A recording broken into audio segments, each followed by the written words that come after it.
potentially feel pressured by being photographed or recorded, in particular in juvenile cases where there's juvenile witnesses.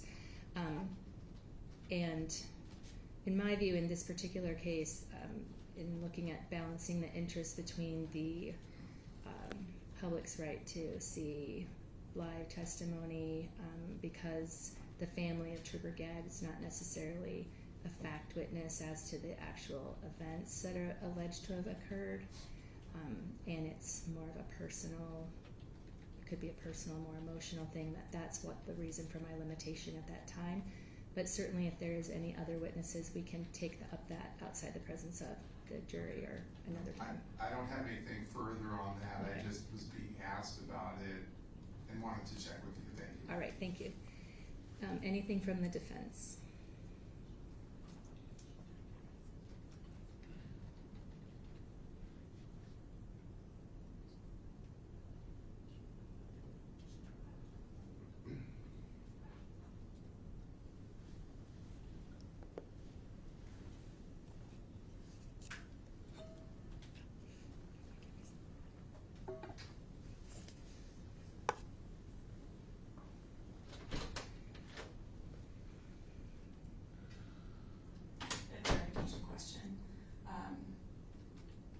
Is the media permitted to shoot video or take photographs of people in the gallery, in the pews?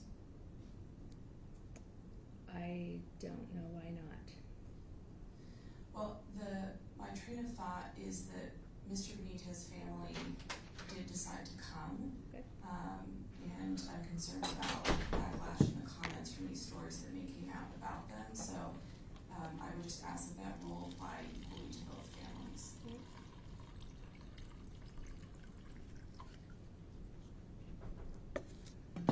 Any comment from the state? No. All right. Media folks that are present, I'm going to give you the opportunity as required by GR 16 to have you comment. So, and sir, if you could state your name for the record. Jim Rush from Como TV.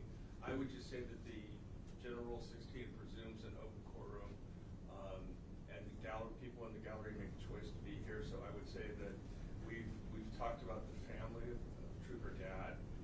We're going to respect that, but other people that are here, I think it's germane to the case that we show that there's support and show what's going on.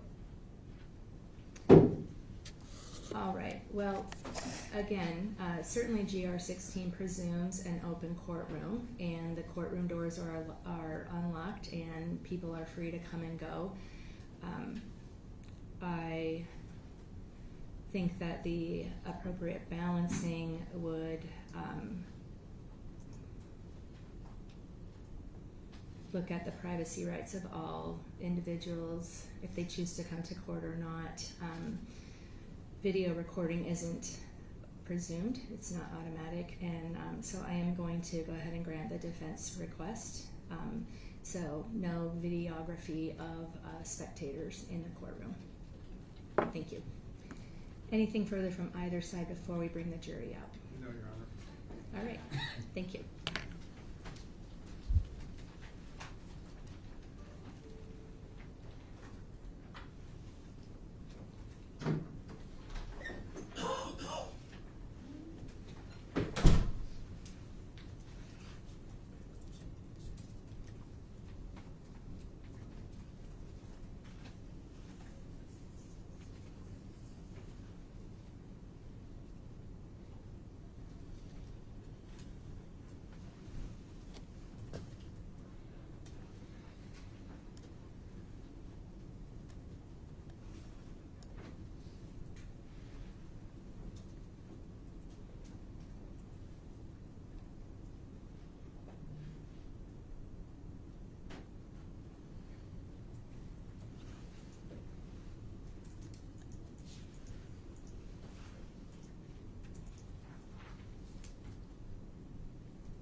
right, good morning, everyone. Thank you. Please be seated. All right, good morning, members of the jury. Just a couple of items I wanted to address with you. I just want to confirm with all of you, thank you for being here. We do have media in the courtroom. I want to let all of you know that the media has been instructed. They will not be filming any of the jurors during these proceedings. So if any of you have any concerns about that, please reach out to Ms. Amendola, and she can alert me if there is a concern or an issue with regard to that. All right, thank you. All right, and so we are here to begin opening statements. I'm not giving you notebooks to take notes until after opening statements are over, because opening statements are not evidence. Right? So please turn your attention to Mr. Darrow on behalf of the state. Thank you, Your Honor.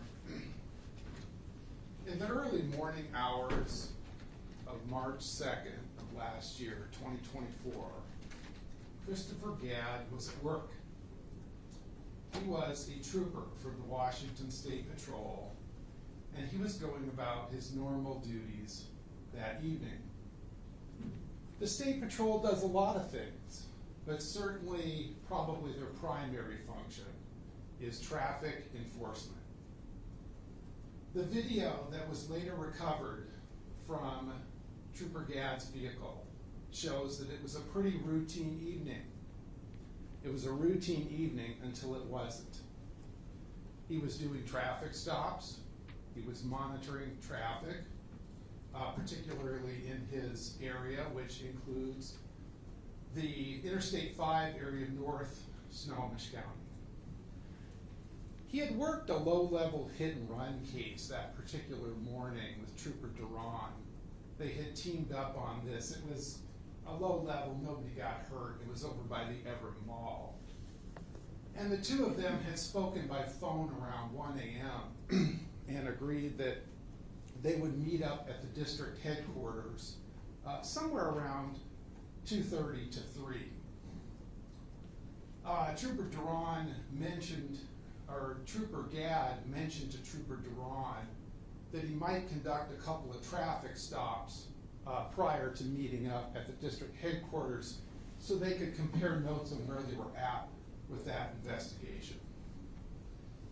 The video recovered from Trooper Gadd's vehicle, the last 10 minutes or so that I will play for you, shows that at about 2:40 that evening, he was parked facing northbound on Interstate 5 on the left inside shoulder with his lights out but the engine running. This is sometimes referred to as being blacked out. It is a fairly common practice for state troopers that are monitoring traffic.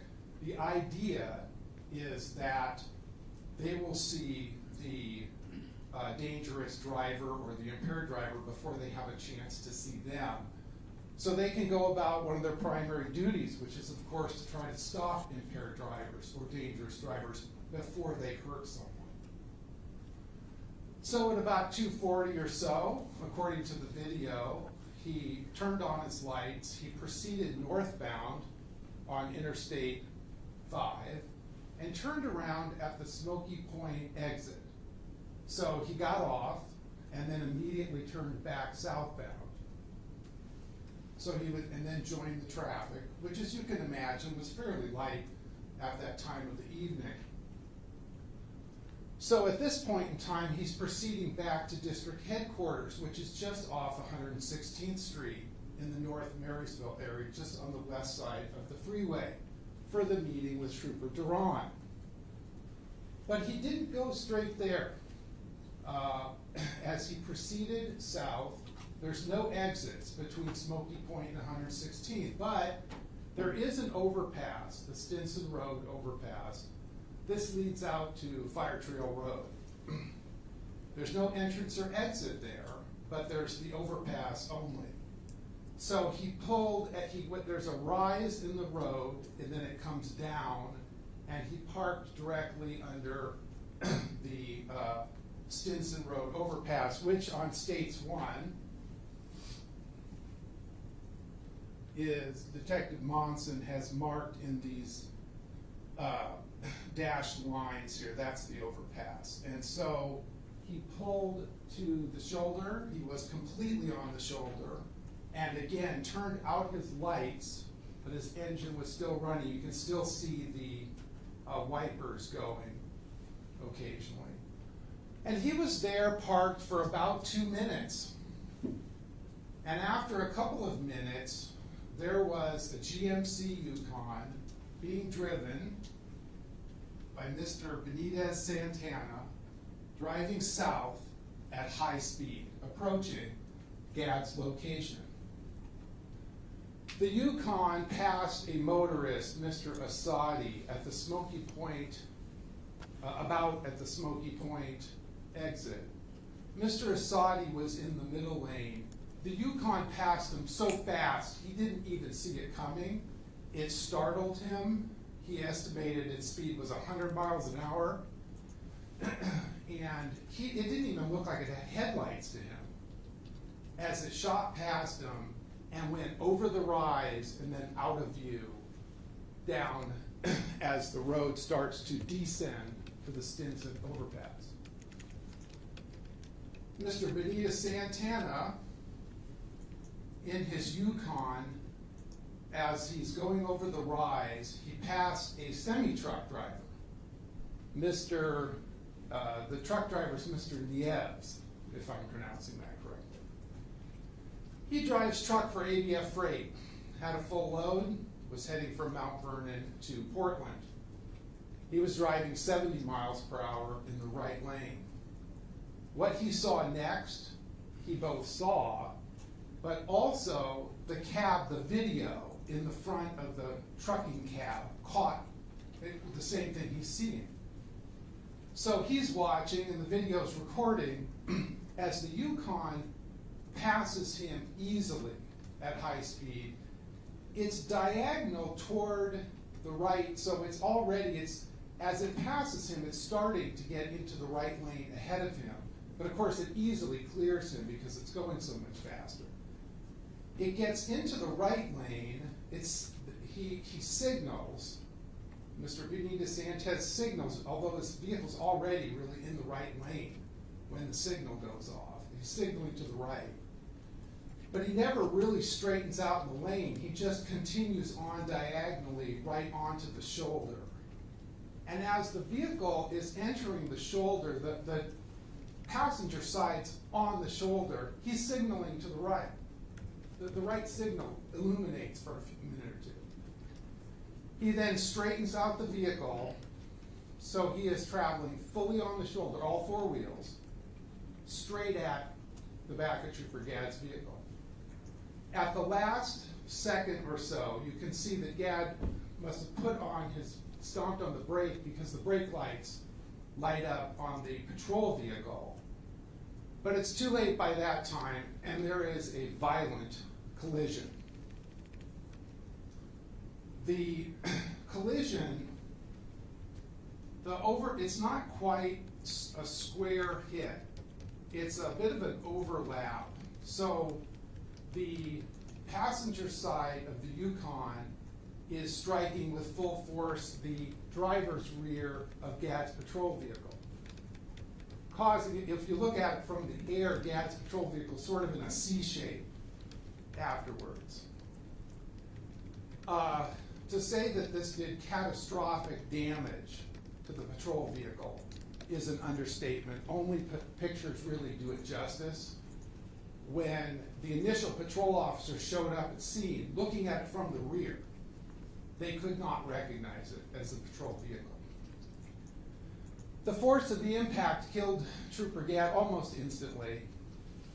It caused severe fractures to the back of his skull. Our skulls are actually made up of more than one bone. When we are young, they weld together into one continuous, what we call the skull. The force of the impact split those seams apart. And in Dr. Augustine's opinion, Trooper Gadd was dead within seconds, certainly not more than a minute or so. Nobody's going to survive that injury. In all likelihood, the force that caused that was the headrest in Trooper Gadd's seat. The way to think about this is that when a vehicle's hit from the back, there is this millisecond where the body really isn't moving. The vehicle's being pushed underneath it. So the headrest just comes forward with great force and caused the damage. The headrest popped out of its socket, was later found on the passenger side of Gadd's vehicle. The force of the collision pushed Trooper Gadd's vehicle about 120 feet further south. So he was originally where these tire scuff marks were. And with the mangled rear end causing scratches and gouging the grass, it moves to its right into the ditch water. So it's actually traveling, the driver's side's still on the embankment, but the passenger side's moving through this ditch water that's on the right. You can see in the rear video the water starts shooting in to the back. And that's where it came to rest, where Detective Monson, this is about 120 feet. The Yukon struck, as I've described, the back of the patrol vehicle. So since it's, and Detective Monson thinks the reason it was a little offset is because Mr. Benitez-Santana, right at the last second, steered a little bit left. So it did extensive damage to the whole front engine compartment of the Yukon, but a little bit more on the passenger side. So that causes the vehicle to want to rotate counterclockwise. And then it was just skidding sideways down the freeway, leaving gouges and scratches as it went. And again, on States 1, you can see some of these gouges and scratches.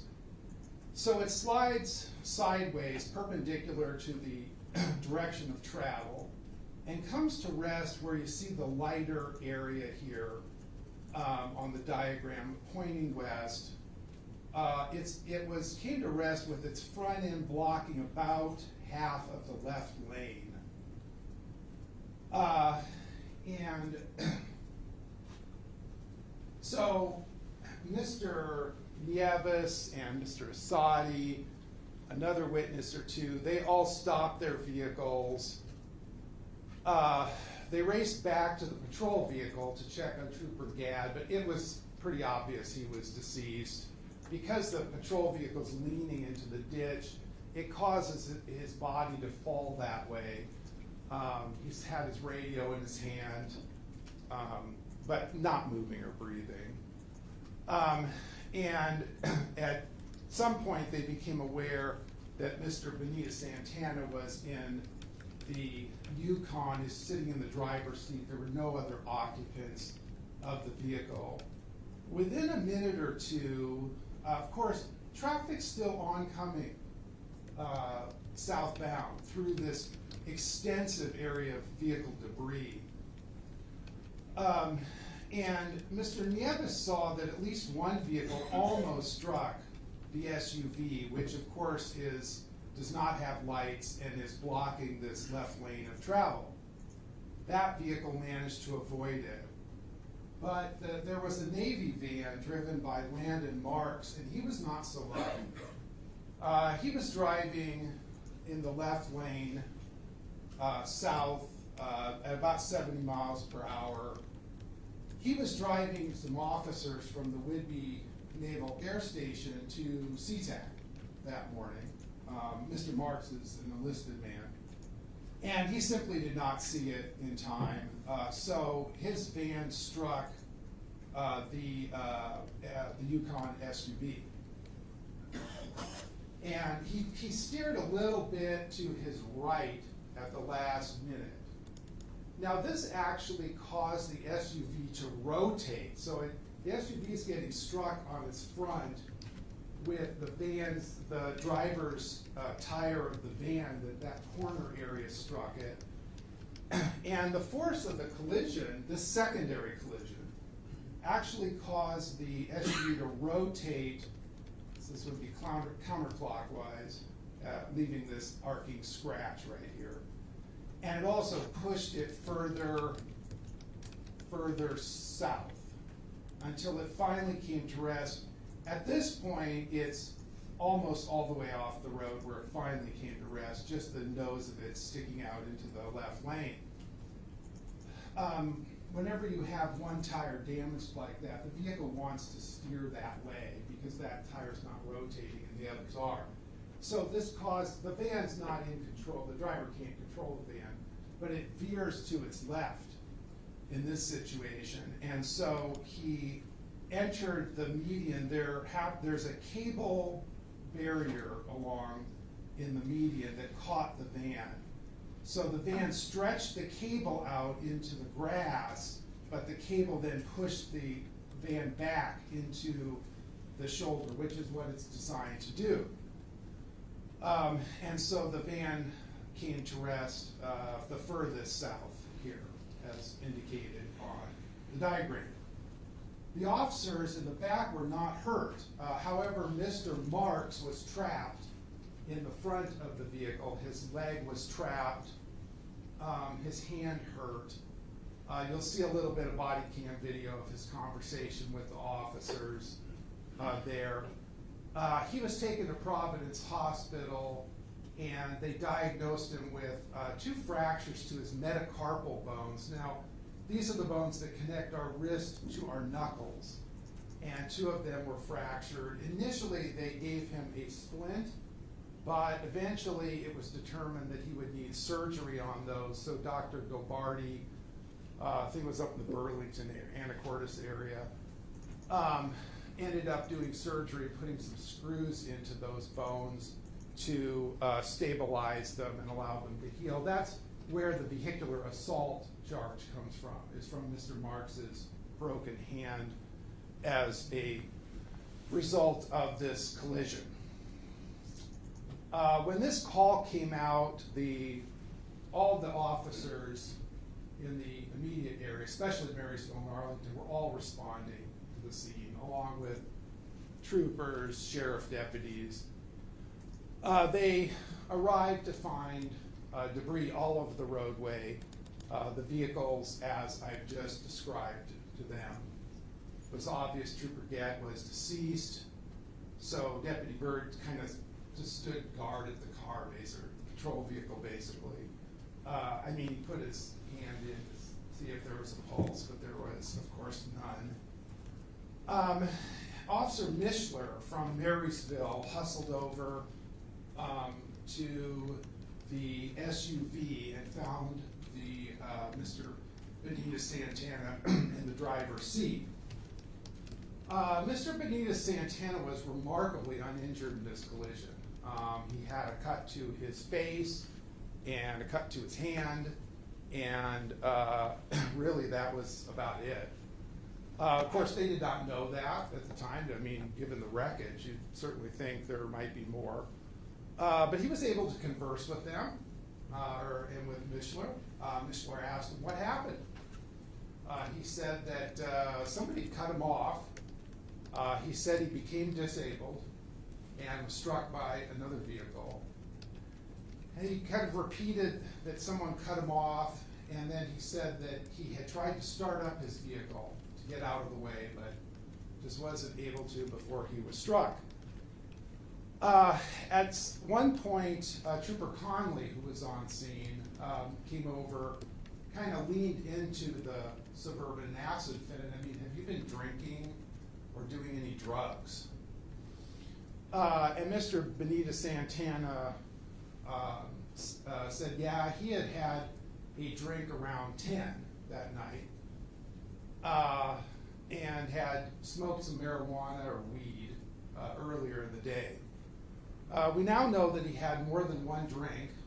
He had been drinking at the Draft Picks pub in Mount Vernon on a date, and according to the video that was later recovered, had at least 2 beers, what appears to be a mixed drink, and a shot of what appears to be alcohol. It was hard to smell anything out there. The There was steam coming out of the engine. The airbags give off a kind of a pungent odor, so it's hard to smell much out there for the officers. Mr. Benitez-Santana was transported to Providence Hospital in North Everett. There was some confusion about which police agency should be the lead investigator. The State Patrol really should not be normally this would be a State Patrol investigation on Interstate 5. But with one of their own killed, that was not a good, deemed to be a good idea.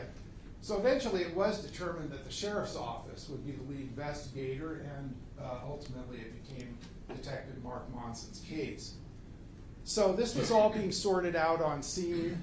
A number of different agencies appeared at the hospital to try to investigate whether or not Mr. Benitez-Santana was under the influence. This included longtime DUI investigator Sergeant Bro from Linwood.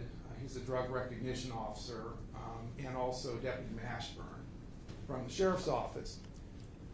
So they both questioned him a little bit. As soon as it was practical to do so, they arranged for a blood draw to occur at the hospital, and this occurred at 4:16 a.m. Within 2 hours of the driving, that is legally significant. That blood sample was later tested at the State Toxicology Lab by longtime analyst Andrew Gingras, who's been involved in testing alcohol really since 2008. He determined that the alcohol content in the blood was 0.083, just over the legal limit. 0.08 is when it becomes illegal, the per se. He also found that there was some THC, active THC, in Mr. Santana's blood, 3.4 nanograms. And so that was, those were his findings. There was some discussion, both Bro and Mashburn spoke with Mr. Benitez-Santana. He couldn't do any true field sobriety test because he was on his back with a seat collar on. He was cooperative. He answered their questions. At one point they asked him how fast he was going. He said 75 and later amended that to 80. He was able to do his ABCs, okay, and count forward and backwards. He did pretty well with those. That's basically about all the investigation they could do, really, at the hospital. There was an additional blood draw done just as a backup, which occurred at 5:56. I believe the time was on that. As I said, in terms of the scene investigation, this ultimately became Detective Monson's case. He's seated here at council table with us. Detective Monson's a long-time collision investigator. He's been reconstruction trained, but he's been investigating collisions for the Sheriff's Office since 2013. Been out to hundreds of collision sites. When he was called at home, so he knew he would be there for hours, so he got ready and showed up. As soon as he arrived on scene, he could see this was an extremely high-speed collision. One of the telltale marks of that is when vehicle debris has been pulverized into small bits. That is high-speed collision. That's what causes that, which he was immediately seeing, and plus just the damage to the vehicles made that pretty apparent. He was assisted by a lot of the traffic investigation community. I mean, State Patrol detectives were out on scene. They flew their, they call it unmanned aircraft, a drone, I guess you could call it, in order to get scene photos from above and do the mapping, which ultimately produces what you see here on States 1. So they were out there for quite a while. One of the first orders of business after the scene has been documented, photographed, and so forth, and the vehicle's ultimately moved, is to try to get the event data recorder information from the vehicle. Event data recorder is the correct term for what some people call the black box. Most vehicles are equipped with this in this day and age. It's just a small little data box. It usually sits in the console area of the vehicle. And the Yukon was equipped with one of these. It is constantly monitoring traffic information, driving information when the engine's on. The speed of the vehicle, steering input, whether brakes are applied or not, seat belts worn or not, that kind of information. So this was downloaded pursuant to a search warrant from the Yukon. And the data showed that the Yukon, so there's 5, I should explain.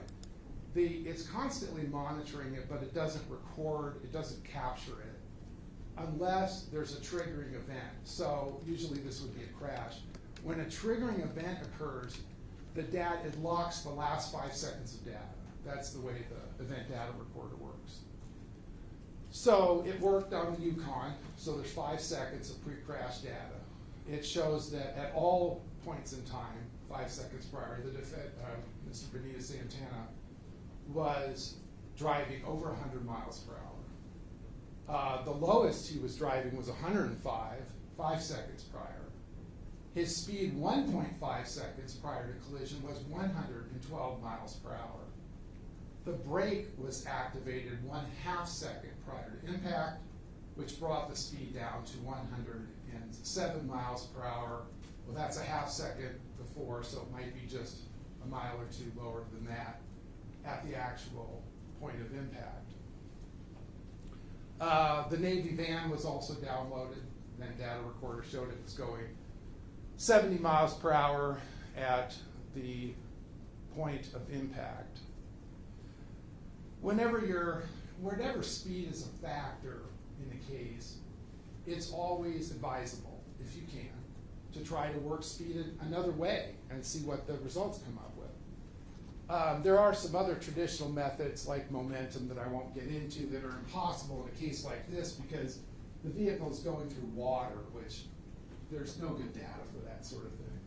So that makes that not feasible. But one of the easiest ways to calculate speed is time distance. The concept behind time distance is very simple. If I drive 100 miles an hour, how fast have I averaged? 100 miles an hour. The tricky part can be getting the time correct. So Detective Monson kept looking at that with the video, wondering if that could be done, but he does not have the expertise to figure out how fast the Yukon went from one point, a known point, to impact with the Yukon.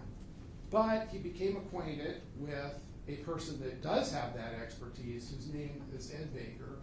He is a forensic video analyst down in the Tacoma area. He used to be a police officer, but this is now his full-time job. So Detective Monson brought the video to him and said, is this possible? Can you get a correct time? Because after all, the truck's moving forward as well. And Ed Baker said that's not a problem, he can do it. And so it becomes a matter of counting how many frames per second go by. And once Mr. Baker figures that out, then he sees how many frames went from a particular point to impact and gave Detective Monson some times in seconds. Once Detective Monson has the time, then it just becomes an easy math equation, and he does a little bit of division and can come up with an answer. In this case, 104 miles per hour at the point of impact. At the conclusion of this case, Mr. Wells and I are going to ask you to return 2 verdicts of guilty and answer an interrogatory with an answer of yes. We are going to ask you to find the defendant guilty of vehicular homicide. There's 2 different ways you could do the crime, 2 different ways: by driving recklessly, or by being under the influence, or both. And we're going to ask you to find that both apply to this case. for both that charge and the vehicular assault charge where Mr. Marks is the injured party. And we're also going to ask you to find that Mr. Benitez-Santana was under the influence of alcohol or drugs at the time, that he caused this collision, killing Trooper Gadd and injuring Mr. Marks. Thank you. All right, thank you very much. Please turn your attention now to Ms. Mecca, who will give an opening statement on behalf of the defense.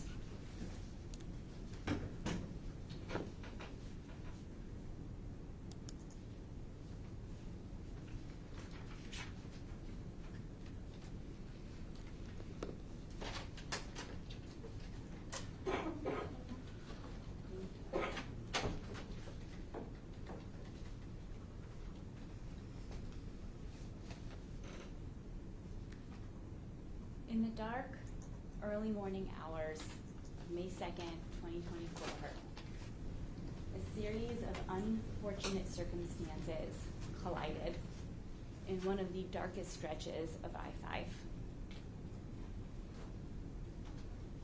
And that coming together of these unfortunate circumstances led to a tragic accident.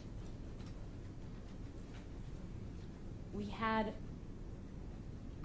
a blacked out SUV parked on the side of the road, giving no warning to any other driver on the road that night of its presence.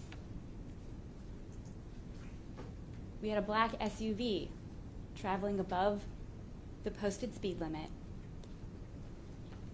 and we had a white van being driven by a sleep-deprived and inexperienced driver who forgot to turn on his headlights.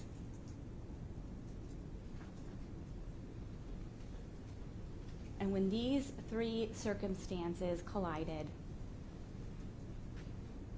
not only did it result in a catastrophic accident, it resulted in the tragic death of Trooper Gadd, but it is not a crime. Not all car accidents are crimes. And the result of these two car accidents that you're going to hear about caused Mr. Benitez-Santana to end up in the hospital as well. He had just been in two high-speed accidents. He's dazed from both of them.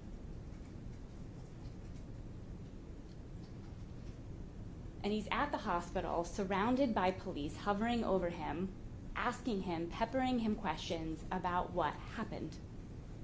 And he does his best to answer their questions. They hover over him.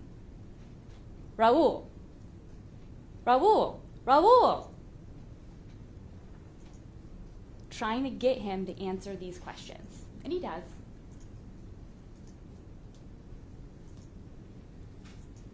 He tries to tell them what happened. He starts trying to tell them at the scene that even when he's at the hospital waiting for medical care, he's still cooperative.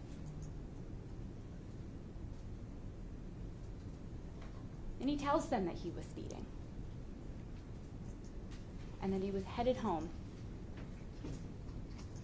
and that it appeared that something cut him off. He didn't quite understand it, and there was just not enough time to react. He tried.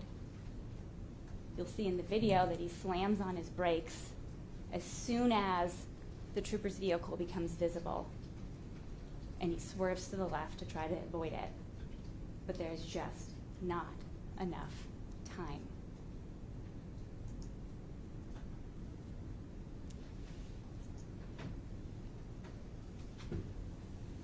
Earlier that night, right before this accident, Trooper Gadd, he is on patrol, and he pulls his car over onto the shoulder, and he blacks it out. No headlights, no taillights. You can't even see the faint glow from like a laptop or some sort of electronic device on from inside this vehicle. You'll see it both in the dash cam footage from Trooper Gadd's car, but also from the dash cam footage from the semi-truck.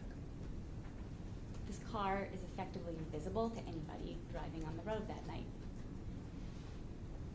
Nobody would have known that it was there. Nobody could have known that it was there.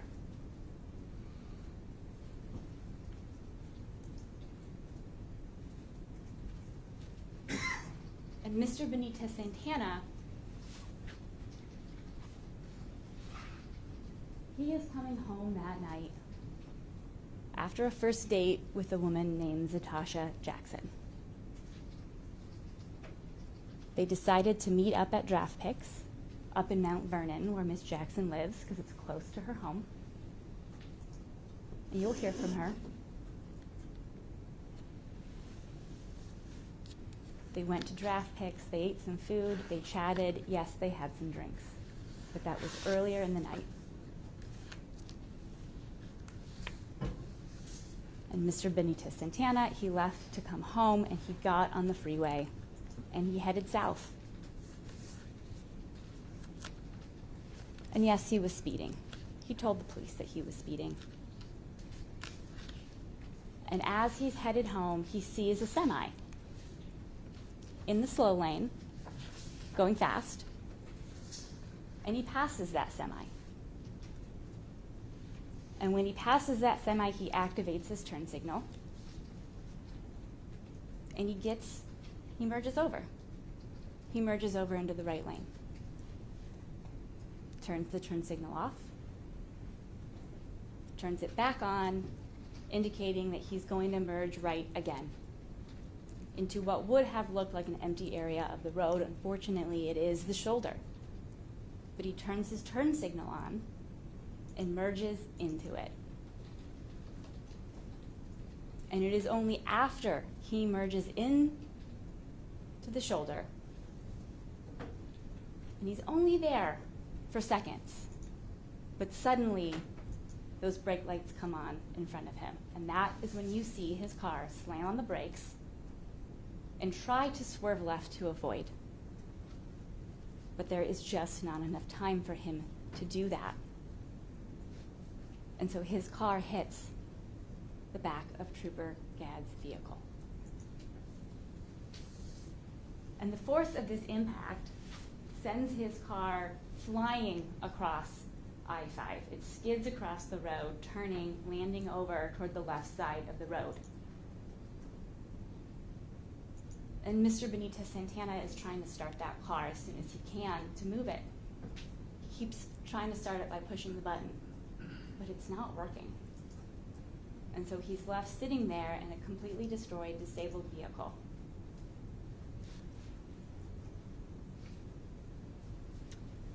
When Landon Marks comes speeding down the left lane in the fast lane without any lights on and crashes into him.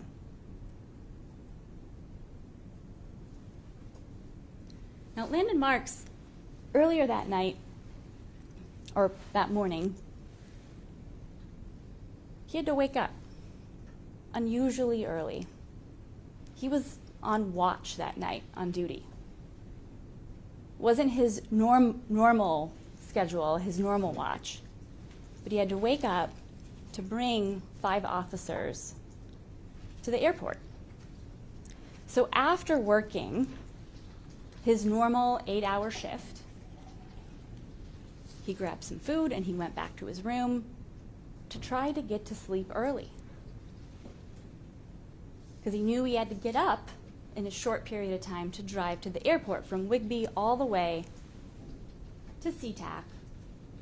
They don't use the ferry system, so no chance to take a little rest in between, and drive these 5 officers all the way to the airport in the early morning hours of March 2nd, 2024. So with only 2 to 4 hours of sleep, he wakes up, gets dressed, downs a Monster energy drink, and walks to the hangar to wait for the other officers so he can drive them to the airport. and they pile into this white van that Mr. Marks has only driven maybe 2 to 5 times his entire life, to take this trip to the airport, which he has rarely done this time of night. Normally, he works an 8-hour shift and then has 16 hours off to rest, to do whatever he needs to do before he has to go back on shift. But when he's on duty, if someone needs to go to the airport, or when he's on watch, if someone needs to go to the airport, that's not what happens. And so this night, he doesn't get to sleep. This night, after a mere 2 to 4 hours, he's got to get back up and drive to the airport. And it's very early in the morning. It is dark, and the 5 officers who are with him, well, they don't have to be up. They're not driving. And so they all fall asleep. And Landon, it's quiet in the van. They're not chatting with each other. They're not talking. He turns on some country music on his phone. He keeps the volume low because he doesn't want to wake up those officers. He gets onto I-5. He makes his way over the fast lane, and he starts heading to the airport, but he forgot to turn on the headlights in this vehicle that he does not drive regularly. And because those headlights were not on, he didn't see.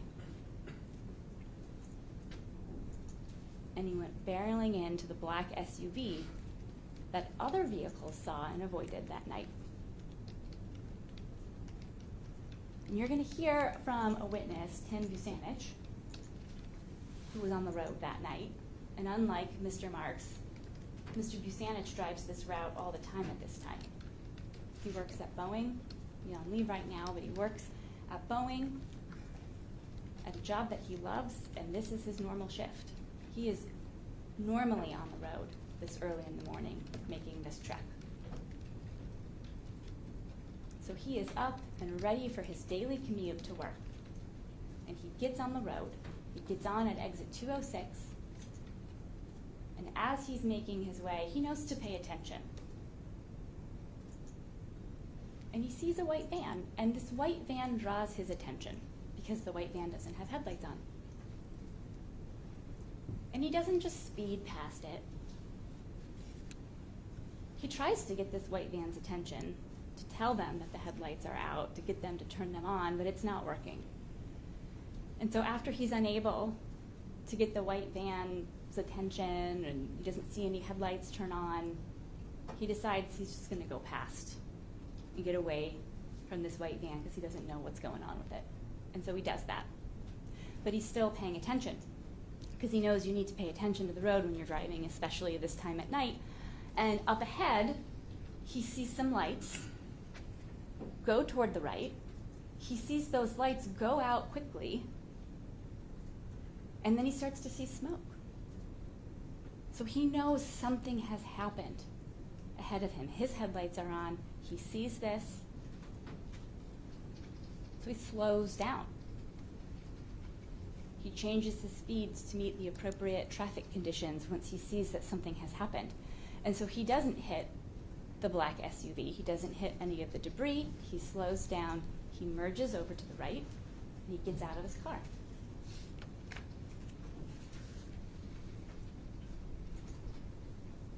And he wants to help, but he very quickly realizes that there's really not much that he can do, that Trooper Gadd has already passed away. He calls his girlfriend, who's a nurse, to see if there's anything. He goes back. He's on his way back to his truck to wait, because he knows that the semi-truck driver has already called 911. And on his way back, all of a sudden, here comes that white van again. The same white van that he previously saw without its lights on, and collides with Mr. Benitez-Santana's black SUV. So there are 2 accidents that night. Both of them high speed. Both of them did cause Mr. Benitez-Santana to have injuries. Luckily, they were not severe, but he was bleeding. His face is actively bleeding, his hand is bleeding, his chest is hurting, and he needs to go to the hospital. And even through all of that pain, and the days from being in that collision, he answers all of the officers' questions from the moment they start asking him what happened. So he is sitting in his car after being in 2 high-speed collisions. All of the airbags have gone off when Officer Mishler shows up. And at first he's on the passenger side, but he can't get a response, and he can see the lower half of a body in the driver's seat, and he can't really get a response out of the person to find out if they're okay. So he goes around to the driver's side. He has to cut out the airbag. And he's there, right there with Mr. Benitez-Santana, asking him questions. And Mr. Benitez-Santana answers all of his questions as he's sitting there bleeding, waiting to be taken out of the car. What Officer Mishler does not smell and does not see when he is standing right there with Mr. Benitez-Santana and talking with him is any indication, any odor or indication of intoxication or impairment. Trooper Connolly arrives, and Mr. Benitez-Santana answers all of his questions as he is waiting for the paramedics to come and give him medical care. He then gets transported to the hospital, but before he gets to the hospital, Deputy Mashburn goes into the ambulance because he wants to ask some more questions, and the medics are like, no, we got to get him to the hospital. And when Deputy Mashburn is in that ambulance with Mr. Benitez-Santana, he does not smell any odor of intoxicants. And so then Mr. Benitez-Santana is transported to the hospital, and while he is laying in his hospital bed, essentially on a gurney in a C-spine, hooked up to machines, waiting for doctors to start his medical care, he answers all of Sergeant Bro's questions. He agrees to all of Sergeant Bro's tests, even the ones that cause him pain. You can see him groaning and wincing in pain in these videos, and Sergeant Bro will tell you that. But he cooperates, he tries. He answers their questions. And then Deputy Mashburn wants to ask questions again later on in the night, or I guess the early morning hours, around 6 a.m. now. And Mr. Benitez-Santana again agrees to answer those questions, agrees to perform the tests. That's where this ABC test comes in and the counting comes in. He's able to do those and does them.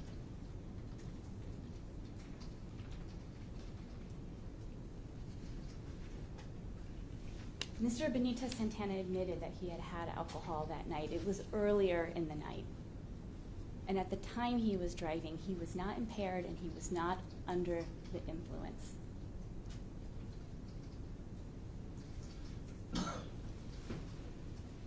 Blood samples were taken that night, 2 sets, and they were sent to the Washington State Patrol Crime Lab for testing.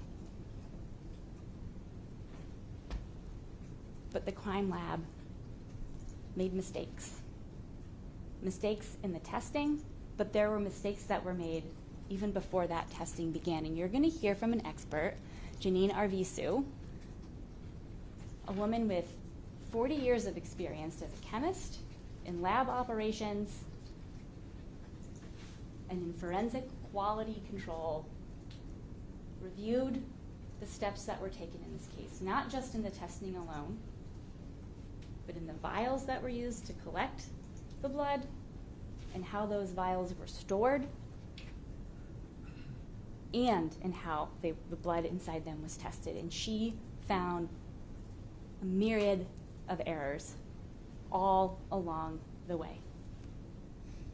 And you will hear from her, and she will tell you how all of those errors make these blood results unreliable for you,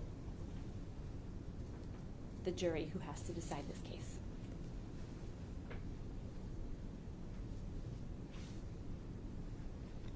And that's not the only flaw in this investigation in terms of the testing. Because Right after this accident happened, these accidents happened, people did begin calling 911 immediately, and many law enforcement agencies started arriving at a very chaotic scene. And nobody knows who's in charge. There is no one agency or one individual initially to coordinate everything, to make sure that the officers are talking to the right people, and that whatever information they're getting from those people are getting back to whoever is coordinating or whoever needs all of that information. Because yes, Washington State Patrol would normally head this investigation of a accident on the freeway. But it is determined pretty quickly by Washington State Patrol that they're not going to do this in this situation because of the emotional impact of having one of their own be involved and being killed in this accident. But the other agencies don't know that yet. And you're going to hear other officers say, well, I assumed that Washington State Patrol was going to head the investigation. And so what you have is officers all arriving from different police agencies, so they have different sergeants. There's no one person in command, and they're all just looking for things that they think they should be doing, getting those things done, but not really sure who's coordinating anything or everything. And what that results in is eyewitnesses like Tim Busanich, who saw that these headlights were not on in the white van. That information is not really utilized by police. Joseph Easley, another driver, another person who was on the road that night, who saw the black SUV and avoided it. His information, not really utilized by police. And you're going to hear about all of the efforts made to investigate this black SUV. Not just the 5 seconds before the accident, but getting information from something called an infotainment system, figuring out where it was hours before this accident, scouring traffic cameras to figure out where it was parked hours before, figuring out who this person that he was with was, running their license plate, going to this person's house to talk to them about that first date, getting video footage from that first date, wanting to know everything about what the driver in the black SUV was up to hours before this accident. What investigation was done into the white van? Well, they talked to the driver, they talked to the passengers, they got the 5 seconds before, and that's it. They didn't look to see if there was an infotainment system in this white van to get more data to find out, well, what route did they actually take? How long did it take them to get from point A to point B? They didn't verify what Mr. Marks told them happened with any other data. They just basically took his word for it and went with it, which is very different than how they treated Mr. Benitez-Santana.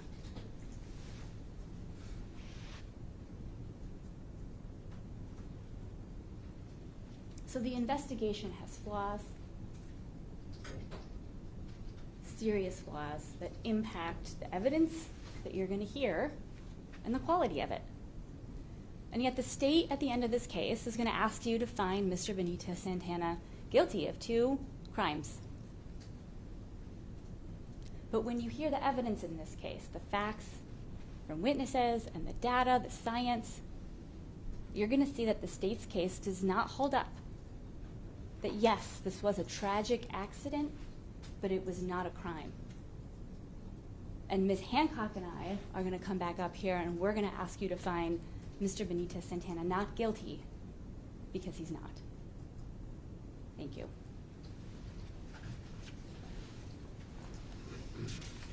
All right, thank you very much. Is the state ready to call its first witness?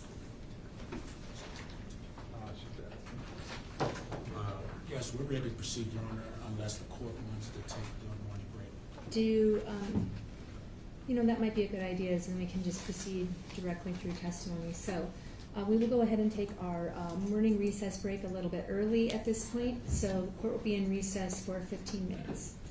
All rise.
Yes. And you wear a uniform for work? Yes. And so when you saw Trooper Gadd's uniform that night, that got to you? Yes. And you have spoken to the media about this case? They came to me, yes. And you agreed to speak with them? At the location, yes. At the memorial. You've spoken to them 3 times? Twice, I believe. Twice?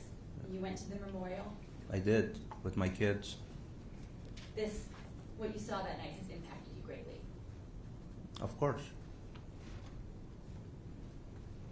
Now I have a couple questions about the vehicle that you saw speeding on March 2nd, 2024. So this happened at about 2:50 a.m. Approximately. It was dark out. Yes. There are no street lights in this section of I-5. I don't recall. There's no businesses right along I-5 there. Not where the accident occurred. And so you said that you were driving about 60, 65 miles an hour? Maybe 67, 68. Under 70 miles an hour. Right. And a vehicle passes you, Yes. and you notice that that vehicle was a bigger vehicle, Yes. that it was an SUV, Yes. and you didn't notice that SUV approach you. No. You didn't notice that vehicle until it was actively passing you. That's correct. So when you're talking about the lights not being on, you're talking about tail lights? Tail lights and headlights, because I could see there's no headlights. So, you and I have spoken before, correct? Yes. We sat down for an interview Yes. at the prosecutor's office. Yes. Prosecutors were there, Yes. and the point of that interview or that meeting was for me to ask you questions Yes. about what you saw on March 2nd, 2024. Yes. And in that interview, we asked you about what lights you saw, if it was the headlights or the taillights. Is that correct? I don't recall. You don't recall that interview? I recall the interview. I don't recall the question. So you, in that interview, you clarified and you said it was the taillights that you saw? Well, when it passed me, yes, and then there was no tail lights on. In that interview, when we asked you to clarify if it was the headlights or the taillights that you didn't see on, Mm-hmm. you told us it was the taillights. Okay. Is that correct? I don't recall, but yes, probably. Because you didn't see the car until it was already passing you. Right. So you didn't see it from behind. No. You're assuming the state of the headlights because you didn't notice it until it passed you. Probably.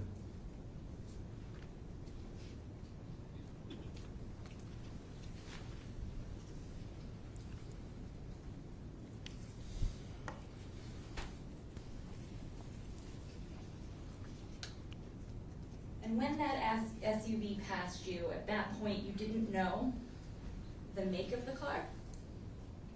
I did not. No. And you didn't know the model of the car? No. What you saw essentially was a larger vehicle that was a brownish color.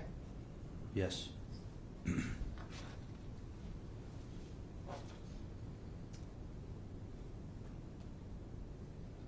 And initially, from the distance, from how far away you were, you could tell that something happened up by the bridge, correct? Yes. But you weren't sure what got hit. No.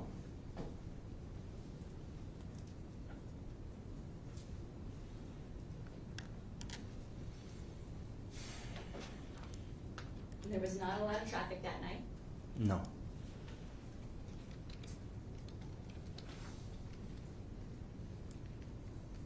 And once you realized that something had happened up ahead, you slowed down, is that correct? I pulled over To the right? to the shoulder, Was it the right shoulder or the left shoulder? the right shoulder, Okay, so you pulled over to the right shoulder. briefly. And then you got off the shoulder I did. and you kept going south, Yes. but at a slower rate of speed.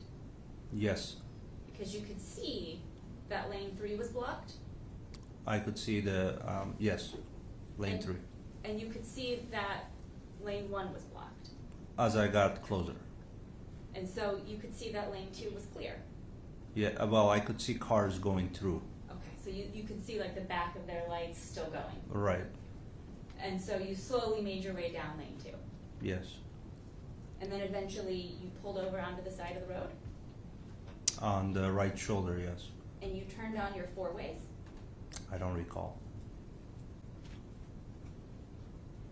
Did you turn your lights off when you got out of your car? No, I don't think I ever turned off the vehicle, no. Okay, so you left your vehicle running. Yeah, because my mom was still in the car and it was a cold night.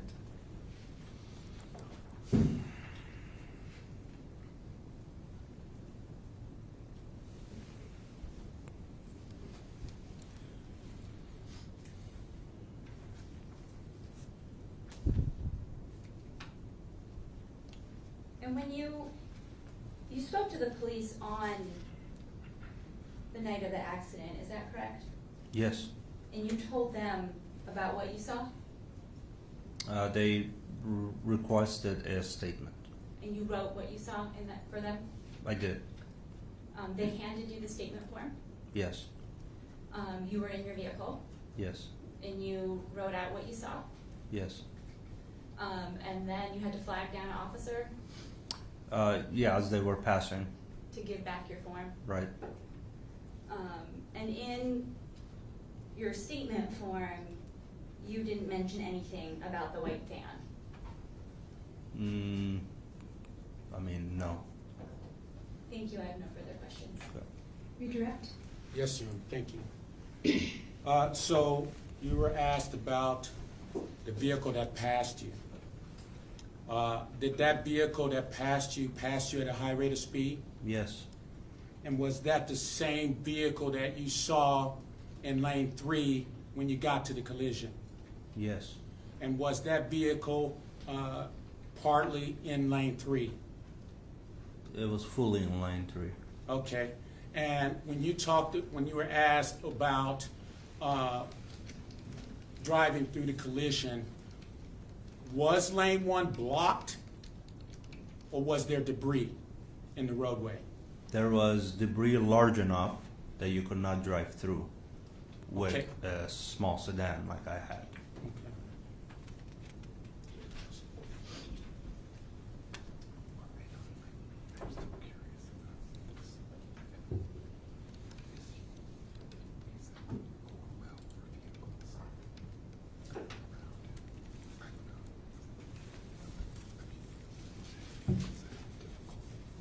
Just a moment, Your Honor. That's fine.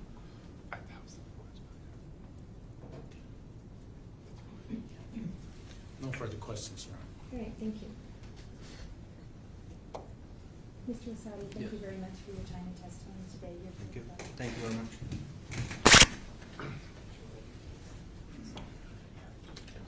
Your Honor, is the witness excused, or are they still subject to recall? May this witness be excused? Ms. Mecca? Oh, I'm sorry, yes, Your Honor, yes. All right, yes, you are excused. Thank you. Thank you. Thank you, Your Honor. State calls Mr. Nieves.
apologies, Your Honor, but we don't seem to have him just immediately outside the door.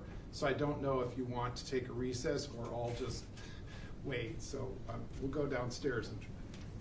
Oh, you think he might be downstairs? Well, that was the thought, but I'm not Okay. 100% on that. All right. So that's the. Oh, he's here, he's here. Oh, okay. Did you say he's here now? That's what I'm being told. Okay. If the jurors would like to stand up and stretch your legs for a moment, you can, but I won't have you go back in the jury room.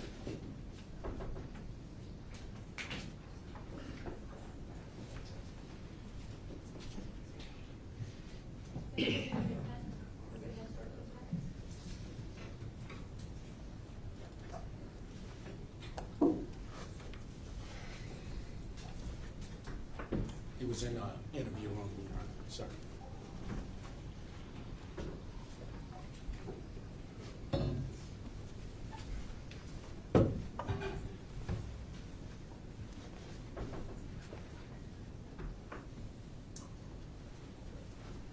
Please come up here, sir. Good morning. Would you please raise your right hand? Do you solemnly swear or affirm the testimony you're going to provide in this proceeding will be the truth, the whole truth, and nothing but the truth? All right, thank you. Please be seated.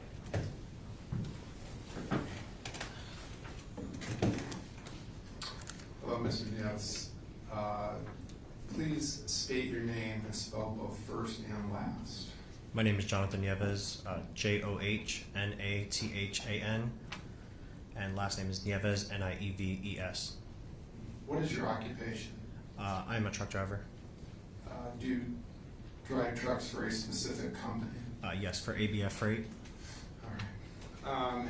Is this the big rigs with the 18 wheels on them Yes, and a cab? yes. Do you have a normal route that you drive? Right now I drive up to Mount Vernon and back to Portland, Oregon. And how often do you make that trip? 6 days a week. And that would be hauling freight? Yes. And your cab that you ride in, is it equipped with video? Yes. Okay, and tell us a little bit about where it's mounted. It's mounted on the windshield, either on the left or right side, depending on the mechanics when they install it. And what does it give you a view of? It gives you a view of the road. Okay. Is it something that you can see yourself, or does it just store it? I mean, can you see it as it's recording? I believe the company has access to see it. I don't. It just records while we're driving, or if it picks up any incidences. Okay. Right. And is it in operation whenever the truck is? Yes. How long have you been driving truck for ABF? Since November of 2018. I want to direct your attention now to the early morning hours of March 2 of 2024. Were you on duty driving that particular night? Yes. Okay. And what were your hours that you drove? That day I was considered extra board, and because I used to drive down to California and back, my run got canceled, so I got sent up to Mount Vernon that night. Okay. Was that to pick up a load of freight? Yes. Okay. And then drive it back down to Portland? Yes. Okay. And what road were you going to utilize to do that? I-5. Okay. Do you drive that freeway frequently? Yes, every day. And what were your general hours? Like, when did you start the trip, if you remember? I don't recall the time that I started that night. I believe it could have been possibly either 6 or 8 o'clock at night is when I would start. Okay. And once it was loaded up and so forth, were you heading, did you head back down southbound from Mount Vernon? Yes. Did anything unusual happen? This would have been around 2:50 a.m. as you were traveling south. Yes. Just past the Arlington exit, I witnessed a black SUV collide with a state trooper on the shoulder. Okay. What were the road conditions like when you, at that time? They were wet. Okay. Was it actively raining? Do you remember? I don't believe it was actively raining at that time, no. Okay. And what was the traffic density like? Almost no traffic. Which lane were you in? I was in the right lane. How fast were you traveling? I was traveling at 70 miles an hour. Was there any traffic up ahead of you? No. Right. And your general visibility, how would you describe it?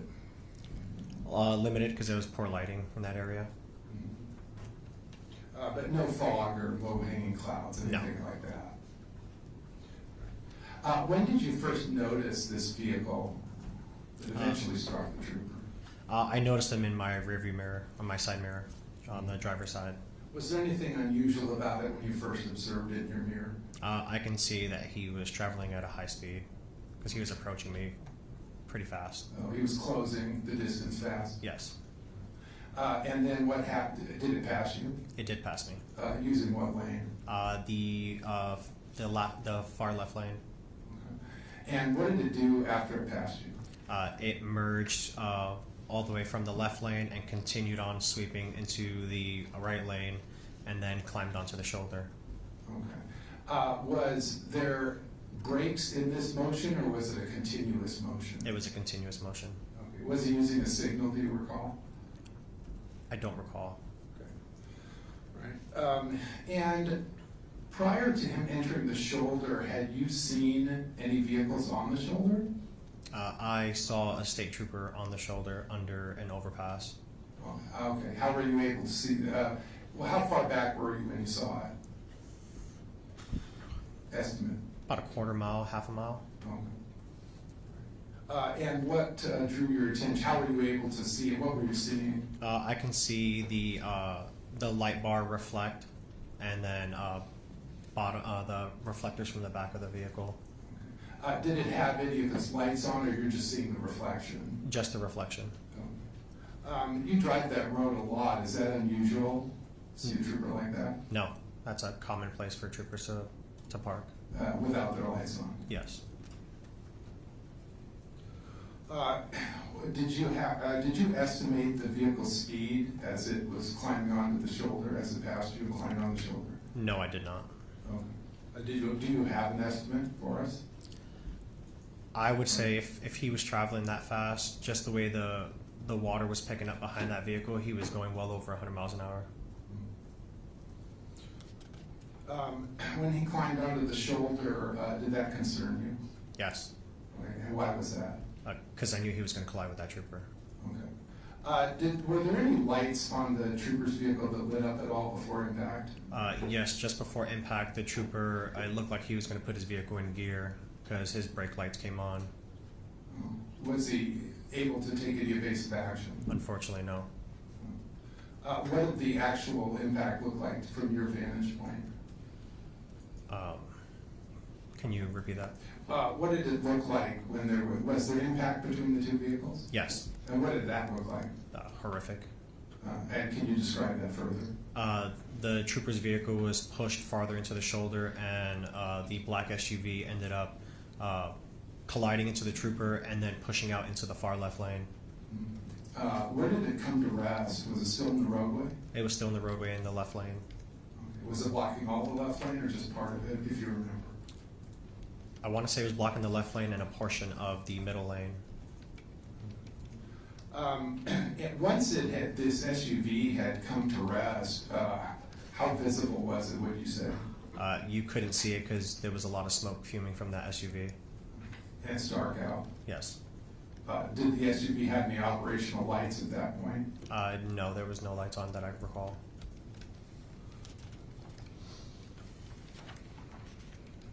What did you do with your truck? I immediately pulled over into the far right lane. Did you have to drive over some debris? Yes. And then where did you stop it, the truck? Say that again. Where did you stop the truck? Was it the roadway or the shoulder? The shoulder. Did you get out of your Yes. truck? Where did you go to? I went straight to the trooper. What was the situation? He was unconscious and leaned over. When you say leaned over, can you describe that? He was leaning towards the right of the vehicle. Okay. Was he making any sounds? No. Any movements? No. Did you try to check for a pulse? I did not try to check for a pulse, but I could see that he was bleeding profusely over his face. Did it appear he was already deceased?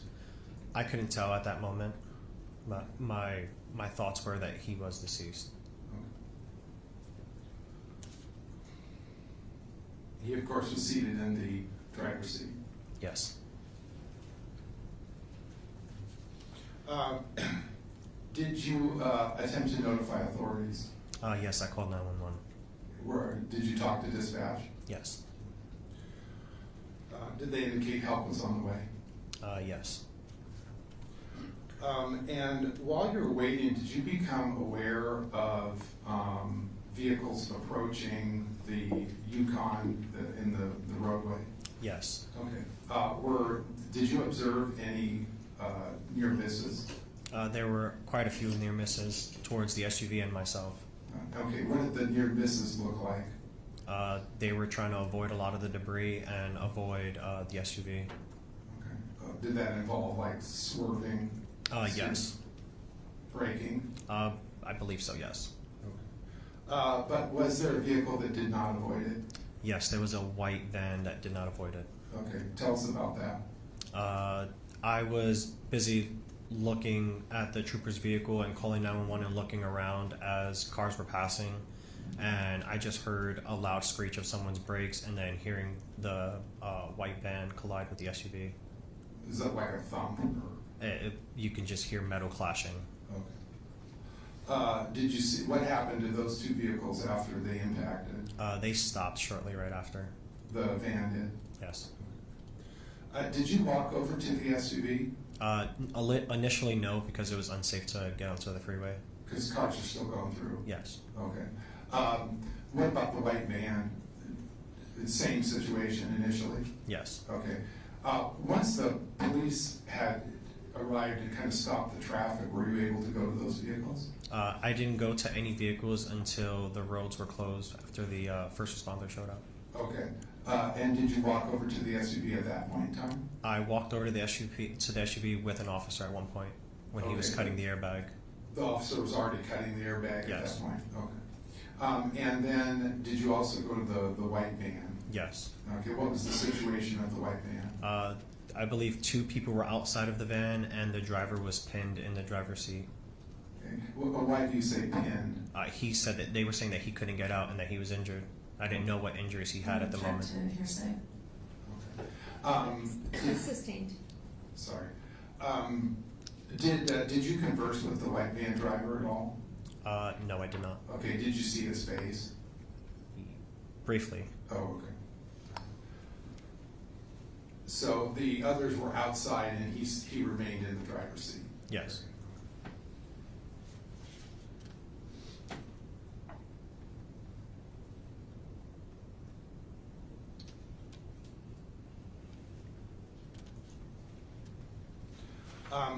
So did you remain on scene and write a statement?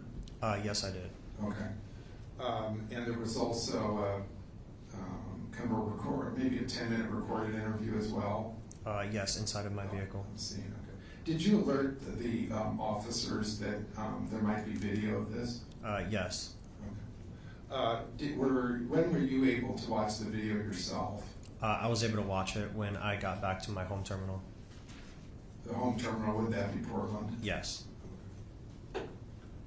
And did that capture what you described in terms of the crash? Yes. Okay. So, Your Honor, I'm moving to admit States 2. No objection. All right, State's Exhibit number 2 is admitted. Your Honor, I'd like to publish it to the jury. It's 1 minute long, so I will request that we play it twice. So it's, I just know with video, sometimes you need to see the second time. No objection. All right. So we're going to bring it up on the screen.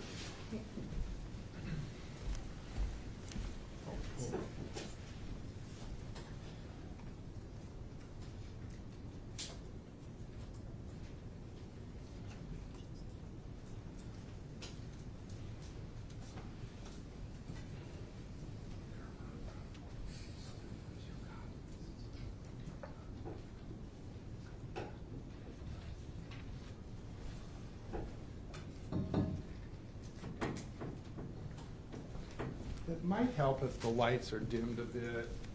All right, we'll try to do that If without you turning can. it all off. Right. And can I just ask before we start playing it, Mr. Nieves, we're just at the beginning now. What are we seeing on the screen? I-5 southbound, just past the Pilot Travel Center in Arlington. Okay. And this is how it looks from the cab of your truck? Yes. Okay. There's a little mile per hour box here on the right-hand side. You've already testified you were going 70, but that's your speed as well. It records your speed. That is my speed, yes. Okay. All right, go ahead and you can play it now.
So we finished playing states 2, and we're playing it one more time.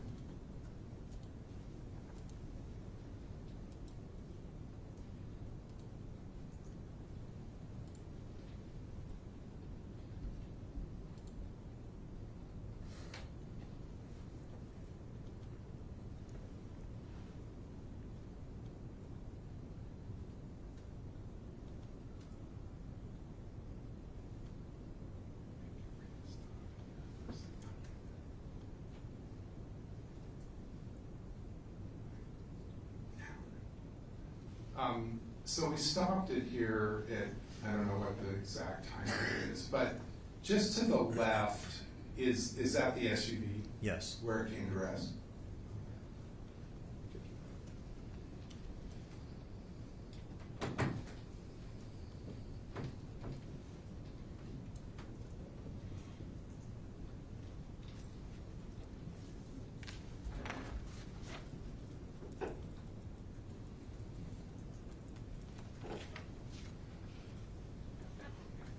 Thank you.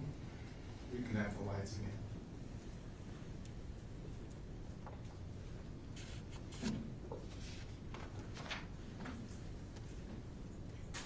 Thank you. Nothing further. Right, Ms. Hancock? Thank you.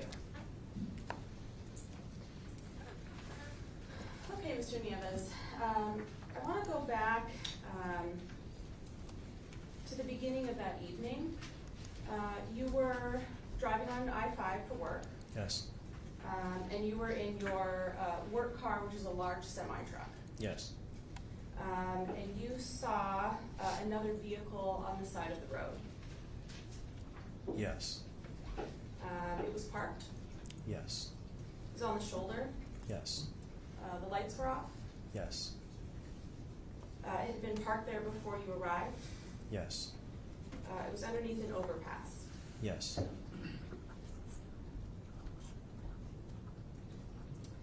At some point, brake lights are illuminated for that vehicle. Yes. And at that point, the black SUV was right up on him. Yes. And you don't know how close, or at least didn't at the time, the black SUV and the vehicle on the side of the road were because you were further back. Yes. But as soon as you saw those brake lights turn on, seconds after the collision occurred. Yes. It was dark out. Yes. Conditions were wet. Yes. There was limited visibility. It was nighttime, yes. I want to talk about where you were in relation to the black SUV. So you were in the right lane, Yes. and you saw the black SUV to your left. Yes. And he changed lanes in front of you. Yes. You mentioned before that you didn't remember whether the SUV used its turn signal. Did the video refresh your memory? Yes, it did. That vehicle did use its turn signal, Yes. and they got in front of you. Yes. They didn't cut you off, No. and they were stopped in that lane in front of you for seconds. If that. At that point, the vehicle turns again. It continued turning, yes. Turned its turn signal on again, Yes. and changed lanes into the shoulder. Yes. And at that point, the crash occurs. Yes. This car was going faster than you. Yes, it was. The car was speeding. Yes. You were also speeding. Yes, I was.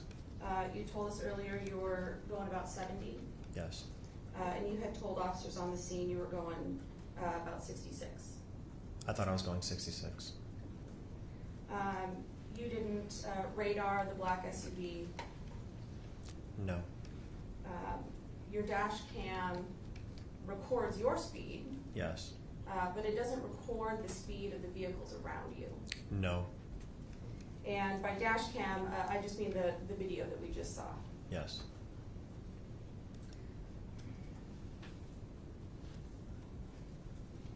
You contacted your company's safety department very shortly after this accident, Yes, I did.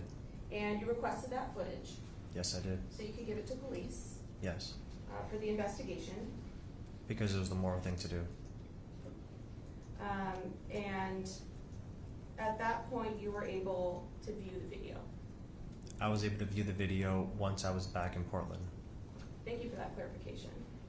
And this video can be downloaded for any part of your workday Yes. or work night. Yes. So if your wheels are turning, your dash cam is recording. Yes.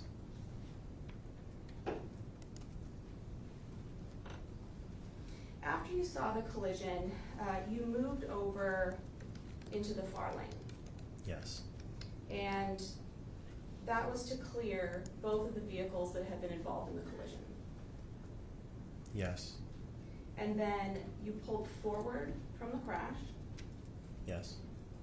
and then you were able to pull over onto the shoulder in a safe area. Relatively safe, yes. In an area that was not in the debris field. No.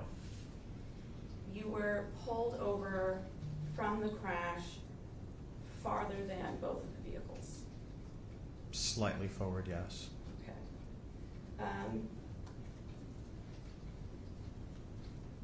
You were not in the vicinity of the second crash. No, I was not. I was next to the trooper's vehicle. You did not hit the black SUV when it was in the road in front of you. No.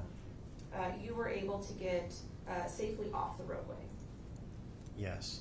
and you were able to get out of your car. Yes. Called 911 right away, Yes. but you did see other vehicles driving southbound. Shortly after, yes. And although you didn't see the second accident, you did hear the impact of what happened. Yes. And you did see one or two other people that pulled over to help as well. I've seen other people coming to the trooper's vehicle, yes. And there were a number of people that just kept driving down the freeway. Which is not uncommon.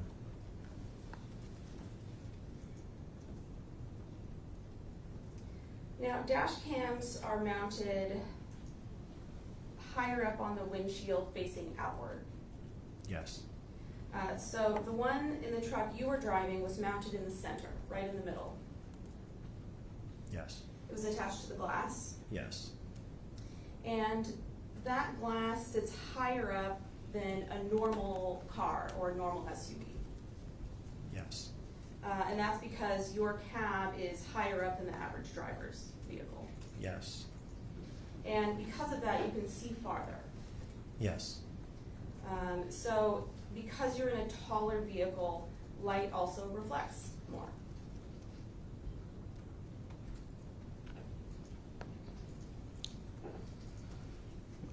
I'm not sure. Did you speak with us at an earlier time at the prosecutor's office? Yes. Do you remember telling us that because you're in a taller vehicle, the light reflects? I don't recall that, no. Did you have your lights on? Yes. You can see past by a couple of feet what normal people would see who are driving in their car. Yes. And that's because you sit higher. Yes.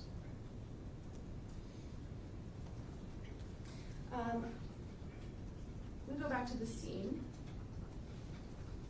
So when you went to check on the person that turned out to be Trooper Gadd, the window was smashed. Yes. And it didn't look like he was wearing a seatbelt, but you couldn't really tell because the vehicle was crushed. You could see him wearing his seatbelt. Did you tell us earlier that it didn't look like he was wearing a seatbelt, but you couldn't really tell? Yes. So your testimony today is different than the testimony you gave during your interview. Yes. And so when you came in, I want to give some context to your interview. You were originally contacted after the fact by someone from our office, an Alex Helsel, I believe so, yes. and he identified himself as an investigator. Yes. And you told him that you would not speak with him without the prosecution present. Yes. So at that point, we set up a date for us all to talk together at Mr. Darrow's office. Yes. And during that interview, Mr. Darrow was present, Yes. and I was there, Yes. and Mr. Helsel was there. Yes. And the reason why that interview was important is because you know that people like Mr. Darrow and myself rely on what you say. Yes. Because what you say is how we prepare for what the jury is going to hear. Yes. And you did correct some other interview information at some point, right? What do you mean? That's fair clarification. So you also gave a statement to the police. Yes. And that statement was written on the scene. Yes. Everything was fresh in your mind. Yes. And you wrote it under penalty of perjury. Say that again. You swore that what you said was true. Yes. And it was true. Yes. And in that statement, you wrote that you had been traveling in the middle lane before the accident. Do you remember that? Yes, I did. And then later, you realized after you watched the video, well, I was actually traveling in the right lane. Yes. And you thought, well, I need to correct that information, so you immediately called the police and gave them the correction. Yes, I did. And no one followed up with you about that. No. And that did not come out until you tried to tell us again to correct the information during your interview. Yes. And you never tried to correct the information that Trooper Gadd was wearing his seatbelt. No.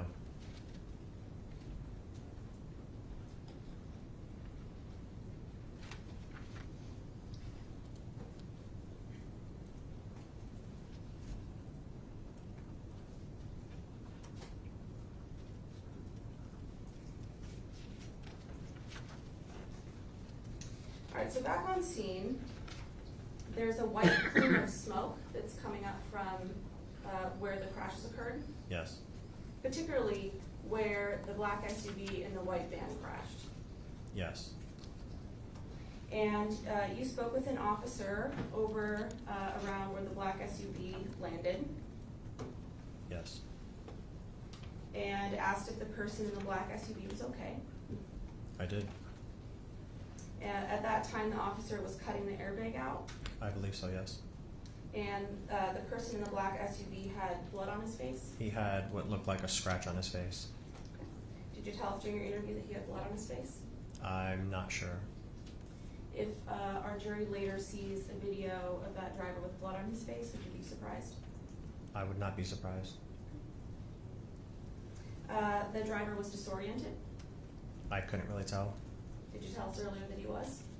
Possibly. Do you want to take a look at the transcript? Yes.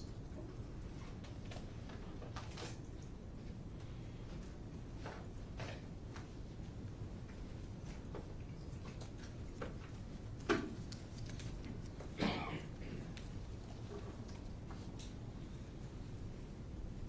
at this marked on this.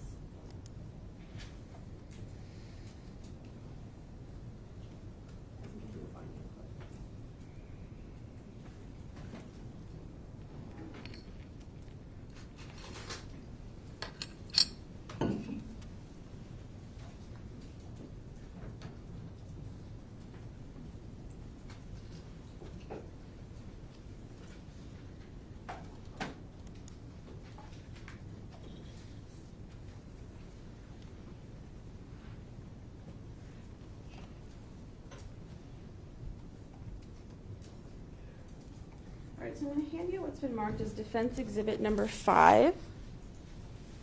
Give me just a minute, I can give you an actual page number.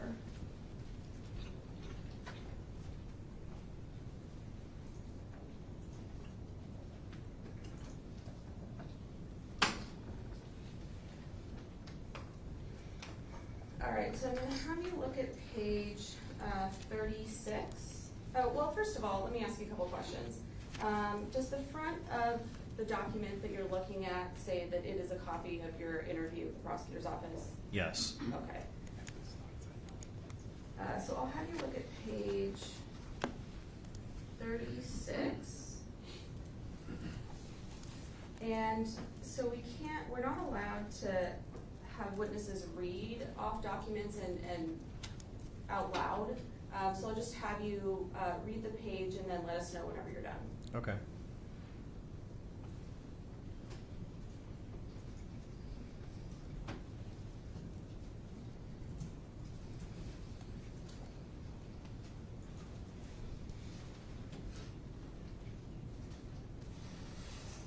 Oh, Ms. Mecca has just corrected me. She said it's actually the top of page 37, so maybe bottom page 36, top of 37. Thank you.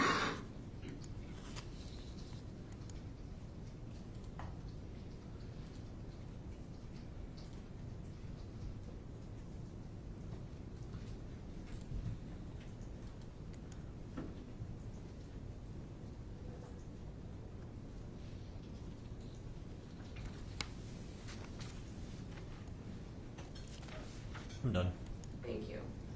So did you tell us before, when you and I and the prosecutor were present together, that the driver was disoriented?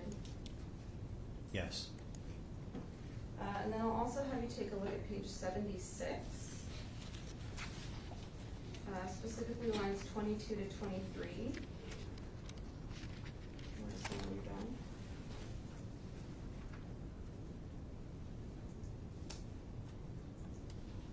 I'm done. Thank you. And you had told us that he had some blood on his face. Or something, yes. Blood or something.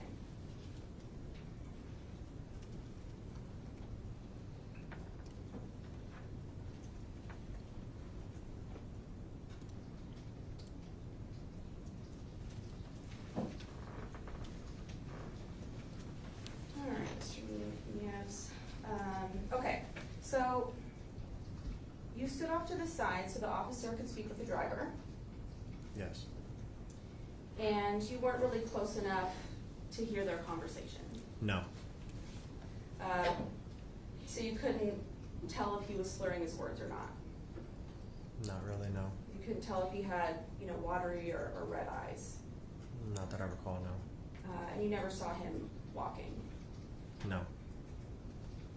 After you were with the officer at the black SUV, You walked with the officer over to the white van, I believe so.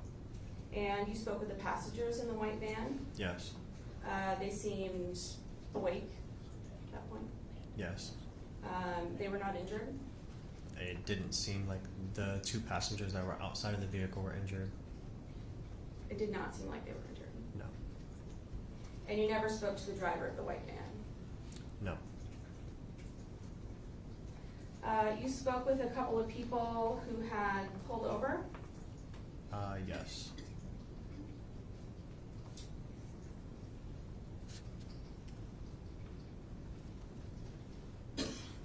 Including a guy in a pickup truck. Yes. And at this point, you have your flashlight out. You have your flashlight on. I believe I did. Okay. And you were trying to flag other drivers to slow down. Yes. People were flying by. Some people were, yes. Now, Mr. Nieves, your emotions were running pretty high that night. Yes, they were. There was a lot of adrenaline. Yes. And you've been in contact with the Snohomish County law enforcement chaplain since that time? Yes, I have. And that chaplain, at least your understanding from your work with her, partners with multiple law enforcement departments. Yes. So that would include the sheriff's office, the fire department. Yes. And this is because of the grief and the processing that you're experiencing from that evening. She was helping me work through some things. You talked quite a bit with the chaplain. Yes, I have. And actually, the day of our interview, you had spoken with her that day as well. I don't recall, possibly. Do you want to read your transcript? Sure. It's on page 51, lines 24 to page 52, line 1.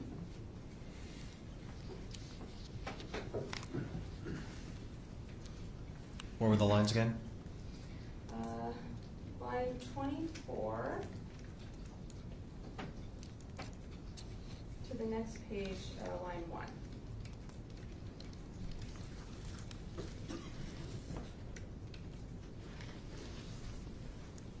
So you had spoken with her that day. Yes. And you met her once in person at Trooper Gadd's funeral. Yes. And that goes without saying, you went to the memorial service. Yes, I did. You did not know Trooper Gadd at all prior to this incident. No, I did not. There was also a memorial at the Washington State Trooper's office in Marysville. Yes, You attended that as well. I did. You brought your wife. I did.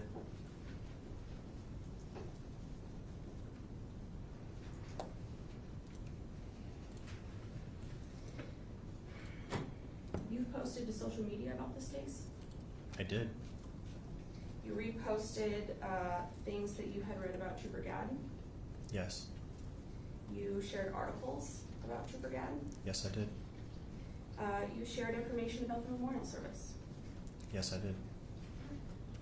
And there was one post that you wrote yourself. It was a repost, yes. You wrote one post yourself, but you were angry when you wrote it. Yes, I was. And Mr. Nieves,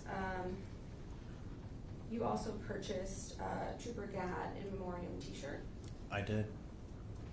and you purchased a number of other of those t-shirts. I did because of proceeds were going to his family You donated. by buying the shirts. And if you had not been involved, you still would have donated to the Washington State Patrol Foundation. Yes. Well, I didn't donate to the Washington State Foundation. The shirts go to the donation. Correct, thank you. If you had not been involved in this incident, you still would have donated, and you would have donated to the foundation. Possibly, yes. Did you tell us that that would have been what you would have done if you were not involved? I don't recall. Do you want to look at page 55, number 20, line 20?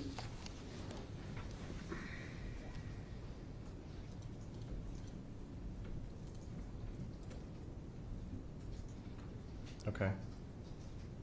You said that you absolutely would have donated to the foundation had you not been involved. Yes. You You gave those T-shirts to your children as well? Yes, I did. You wore it to your interview? I did.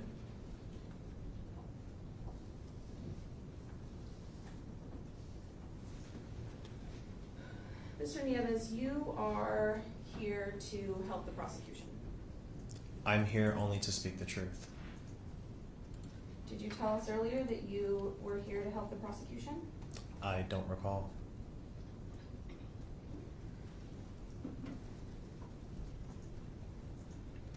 If you look at page 54, lines 2 through 4.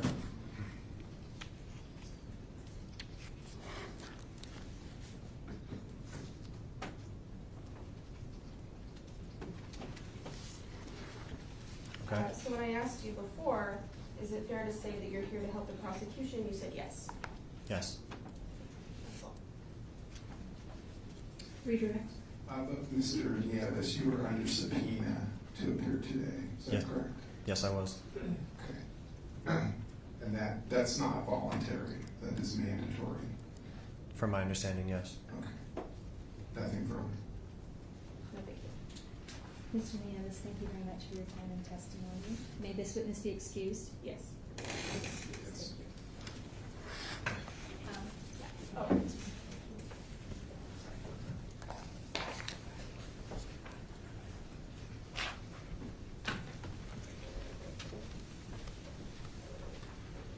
Your Honor, those are the witnesses that we had scheduled for the morning. We do have the afternoon, hopefully pretty full. All right. And so we're asking for recess at this time. All right, thank you. So members of the jury, we'll go ahead and take our noon recess at this point. I do have a matter at 1 o'clock. It shouldn't take very long. You are welcome to just come straight to the courtroom at 1 o'clock. If the proceedings are going on, you can just come straight through and right into the jury room. You won't disrupt the proceedings that are happening. Please don't discuss this case amongst yourselves or remain within earshot of anyone discussing it. If that occurs, please let Ms. Amendola know, and we will be in recess until 1:30. Thank you. All rise.